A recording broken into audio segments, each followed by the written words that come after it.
এবার একটা তুলে আমি তোমাদের দেখাবো, কি সুন্দর হয়েছে। আর খাস্তা মচমচে, দেখো শব্দ শুনে তোমরা বুঝতে পারছো, কিন্তু দারুণ হয়েছে। নমস্কার বন্ধুরা, পিয়ালি লাইফস্টাইল উইথ ভিলেজ ফুডে সকলকে স্বাগত জানাচ্ছি। একটা বিকেলের টিফিন রেসিপি তোমাদের সাথে শেয়ার করব।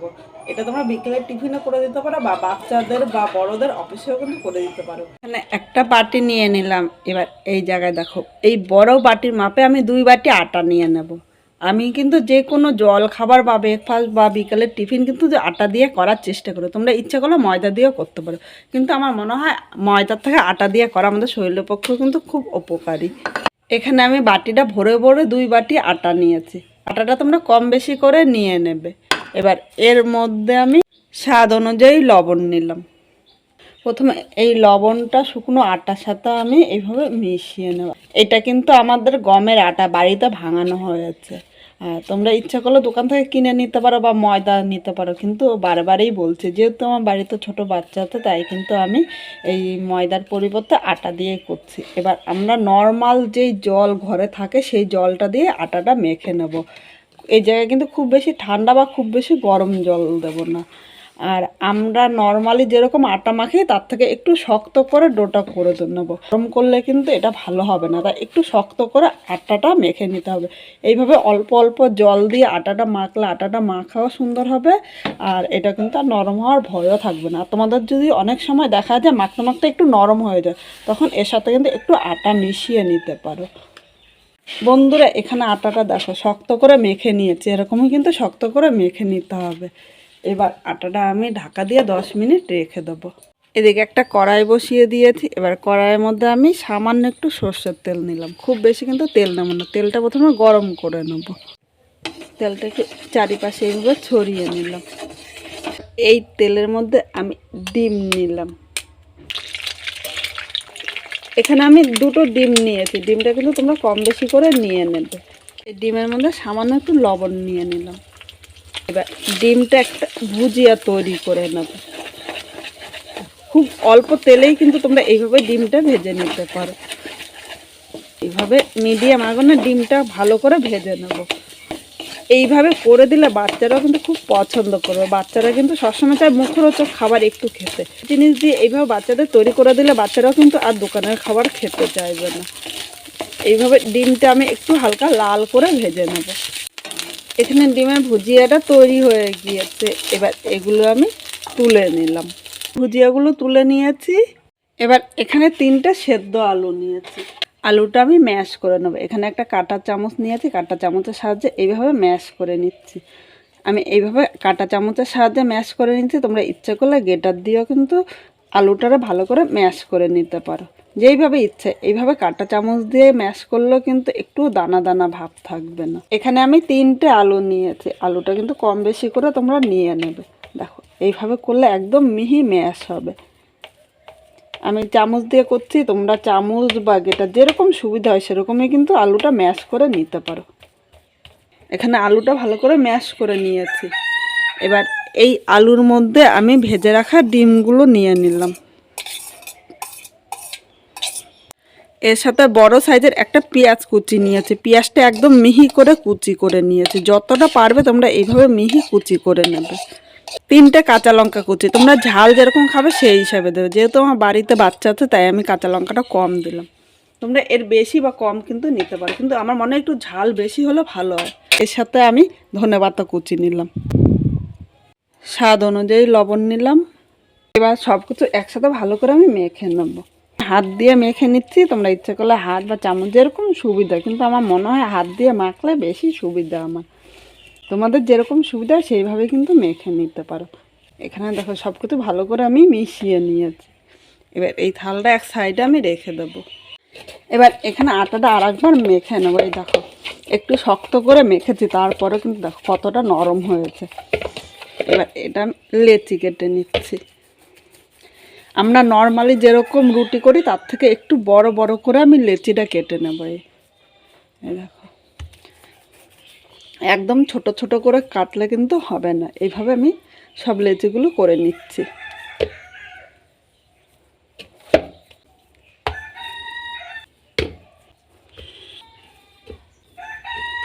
এখানে সবকটা লেচি রেডি করে নিয়েছি। এবার এখানে একটা বাটি নিলাম, এর মধ্যে আমি ব্যাটারটা তৈরি করে নেব। দেখো 4 চামচ আমি ময়দা নিয়ে নিলাম। এখানে ময়দার পরিবর্তে তোমরা কর্নফ্লাওয়ার কিন্তু নিয়ে নিতে পারো। এর সাথে সামান্য একটু লবণ নিলাম। প্রথমে শুকনো উপকরণগুলো ভালো করে মিশিয়ে নিচ্ছি। এবার অল্প অল্প জল দিয়ে একটা ব্যাটার তৈরি করে নেব। খুব বেশি কিন্তু পাতলা ব্যাটার তৈরি করব না, একটু ঘন করে ব্যাটারটা আমি তৈরি করে নেব। আর একসাথে বেশি জল দেবো না, তাহলে কিন্তু পাতলা হয়ে যেতে পারে। অনেক সময় দেখা যায় ব্যাটারটা এইভাবে তৈরি করতে করতে পাতলা হয়ে যায়, তখন তোমরা এর সাথে কিন্তু আরেকটু ময়দা মিশিয়ে নিতে পারো। এভাবে ব্যাটারটা ভালো করে তৈরি করে নিতে হবে, যাতে ব্যাটারের মধ্যে জাম না থাকে। দেখো ব্যাটারটা তৈরি করে নিয়েছি, আর ব্যাটারের মধ্যে কিন্তু একটুও জাম নেই। এবার এই ব্যাটারের মধ্যে আমি একটা ডিম নিয়ে নেব। আচ্ছা, এই ডিমটা ইচ্ছে করলে তোমরা কিন্তু স্কিপও করতে পারো। এবার এই ডিমটা এই ব্যাটারের সাথে ভালো করে মিশিয়ে নেব। এবার ডিমটা পছন্দ করো না এই জায়গায়, তারা ডিমটা কিন্তু স্কিপ করবে। এবার ডিম ও আমি ময়দাটা ভালো করে মিশিয়ে নিয়েছি। এখানে ডিম ও ময়দাটা মেশানো হয়ে গিয়েছে। এবার এই ব্যাটারটা আমি এক সাইডে রেখে দিলাম। আমি আটা ছড়িয়ে নিলাম। আটা দিয়েই মাখবো, তোমরা ইচ্ছে করলে তেল দিয়েও কিন্তু মেখে নিতে পারো। রুটিটার 2 পাশটা এভাবে চাপ দিয়ে নিলাম। আমরা নর্মালি যেরকম রুটি বেলি সেরকমই কিন্তু বেলে নেব। রুটিটা বেলা হয়ে গিয়েছে, আর খুব বেশি পাতলা বা খুব বেশি কিন্তু মোটা করিনি। এরকম করে আমি 4টে রুটি প্রথমে বেলে নেব। 4টে রুটি দিয়ে করব, তোমরা ইচ্ছা করলে 3টে বা 2টো বা 5টা দিয়েও করতে পারো। তোমাদের যেরকম খুশি সেইভাবেই কিন্তু করতে পারো। প্রথমে 4টে রুটি আমি এইভাবে বেলে নিচ্ছি। আমি একটা করে দেখাচ্ছি, আর সবগুলো একসাথে করে দেখাতে গেলে তোমাদের সাথে কিন্তু অনেকটা টাইম চলে যাবে, তাই আমি একটা করে দেখাচ্ছি। বন্ধুরা 4টে রুটি বেলা হয়ে গিয়েছে। এবার এখানে একটা থালা নিলাম, এর মধ্যে আমি পরপর তৈরি করে নেব। দেখো প্রথমে একটা আমি রুটি নিয়ে নিলাম। এবার এখানে আমি যে আলুর পুরটা তৈরি করে রেখেছি, আলুর পুরটা নিয়ে নেব। এখানে কিন্তু সব পুর একসাথে নেব না, আমি ভাগ করে 2টো করব। এটা চারিপাশে একটু ছড়িয়ে দিতে হবে। এবার এখানে আমি যে ব্যাটারটা তৈরি করে নিয়েছি, এই ব্যাটারটা দেখো সাইড দিয়ে এইভাবে আমি একটু দিয়ে দেবো। আমি এই ব্যাটার দিচ্ছি, ইচ্ছে করলে কিন্তু তোমরা জল বা তেলও নিয়ে নিতে পারো, মানে তোমাদের যেরকম সুবিধা হয়। শুধু আমি এই মুখটা আটকানোর জন্য এই ব্যাটারটা নিয়েছি। বেশি লাগবে না, খুব সামান্য পরিমাণে কিন্তু এইভাবে নিয়ে নিতে হবে। পর আমি আর একটা রুটি দিয়ে দিলাম। দেখো উপর দিয়ে আমি একটু সস নিয়ে নিলাম। সসটা চামচের পেছন দিয়ে ভালো করে এইভাবে চারিপাশটা আমি লাগিয়ে দিলাম। এবার এখানে খুব সামান্য পরিমাণে নেব, এখানে কিন্তু বেশি দেব না। দেখো খুব অল্প করে চারিপাশটা ছড়িয়ে দিলাম। এইভাবে করলে বাচ্চারাও কিন্তু খুব পছন্দ করবে। এবার এর উপর দিয়ে আমি আর একটা রুটি নিয়ে নিলাম। দেখো পরপর এইভাবেই কিন্তু সাজিয়ে নিতে হবে রুটিগুলো। এখন এর উপর দিয়ে সামান্য একটু সস দিয়ে দিলাম। ইচ্ছে করলে তোমরা দিতেও পারো, আবার নাও দিতে পারো, কিন্তু একটু সস দিলে বাচ্চারা বেশি পছন্দ করে।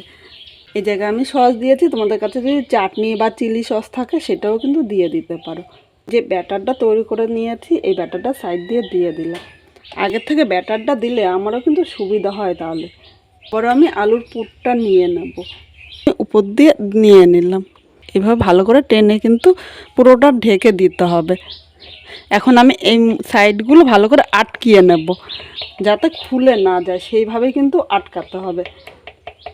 সেগুলো এরকম একটু মুড়েও নিতে পারো। এরকম একটু মুড়ে নিলে তাহলে খুলে যাওয়ার ভয় থাকবে না। এইভাবে চারিপাশটা আমি এভাবে মুড়ে নিলাম। এইভাবে চাপ দিয়ে দিয়ে আটকিয়ে দিতে হবে, তাহলে কিন্তু আর খুলে যাওয়ার ভয় থাকবে না। এই রুটিটা আমার রেডি হয়ে গিয়েছে। এবার এটা এক সাইডে রেখে এরকম একটা থালা আমি নিয়ে নিয়েছি, আর এর মধ্যে কিন্তু আগের থেকে আমি তেল মাখিয়ে নিয়েছি, কারণ তেল মাখিয়ে নিলে কিন্তু এর গায়ে লাগবে না। এবার এখানে যে রুটিটা আমি তৈরি করেছি এর মধ্যে আমি নিয়ে নিলাম, বসিয়ে দিয়েছি। আর কড়াইটা আগের থেকে জল দিয়ে জলটা ভালো করে গরম করে নিয়েছি। জলের উপর একটা স্ট্যান্ড বসিয়ে দিলাম, তাহলে কিন্তু জলটা এর উপরে উঠবে না। এবার এখানে আমি থালাটা বসিয়ে দিলাম। একটা ঢাকনি দিয়ে চাপা ঢাকা দিয়ে দেবো। এখানে দেখো এই ঢাকনির মধ্যে সামান্য একটু ছিদ্র আছে, এই ছিদ্রটা আমি বন্ধ করে দেবো। একটা কাগজ দিয়ে এই ছিদ্রটা আমি বন্ধ করে দিলাম, তাহলে ভেতরে বাষ্পটা কিন্তু বাইরে বেরিয়ে আসবে না। 5 মিনিট হয়ে গিয়েছে, এবার ঢাকনিটা আমি তুলে নিলাম। এদিকে কিন্তু গ্যাসটা আমি বন্ধ করে দিয়েছি। এবার আমি এই থালাটা তুলে নেব। এদিকে থালাটা নামিয়ে নিয়েছি। এখন 5 মিনিট ঠান্ডা করে নেব, কারণ গরম গরম কিন্তু একটু নরম থাকবে, তাই ঠান্ডা করে নিলে কিন্তু একটু শক্ত হবে। বন্ধুরা দেখো 5 মিনিট হয়ে গিয়েছে, আর এটা কিন্তু ঠান্ডা হয়ে গিয়েছে। একটুখানি আমি এইভাবে ছাড়িয়ে নিলাম। এবার এটা আমি একটা থালার মধ্যে নিয়ে নেব। এবার চারিপাশটা একটু ছাড়িয়ে নিলে খুব সহজেই কিন্তু এটা উঠে আসবে। তেল দেওয়া তো দেখো একটুও কিন্তু লেগে যায়নি। ছুরি দিয়ে এইভাবে কেটে নেব। আমি এইভাবে কাটছি দেখে তোমাদেরও যে এইভাবে কাটতে হবে তা কিন্তু না, তোমরা তোমাদের ইচ্ছে মতো কেটে নিতে পারো।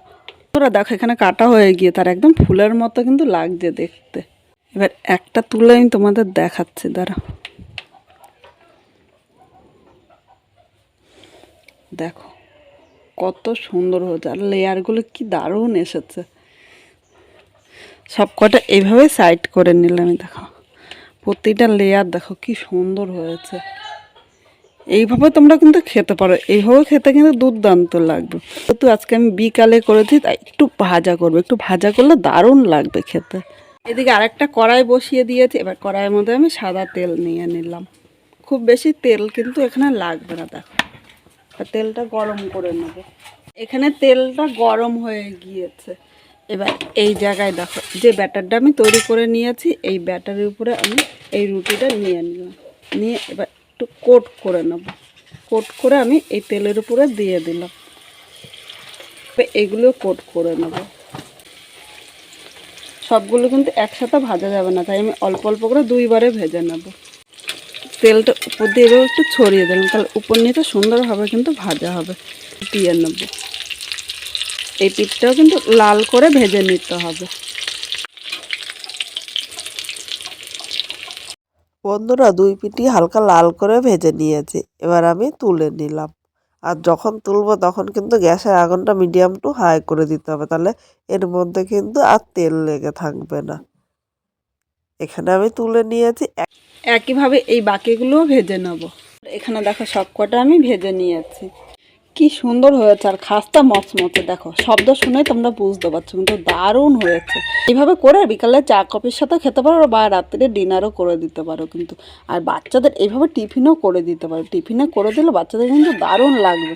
আর এর সাথে বাচ্চারা যদি খায় একটুখানি সস দিয়ে দেবে, বাচ্চারা কিন্তু খুব পছন্দ করে। অবশ্য তোমরা বাড়িতে একবার ট্রাই করবে, আর কীরকম লাগলো কমেন্ট করে জানাতে কিন্তু ভুলো না।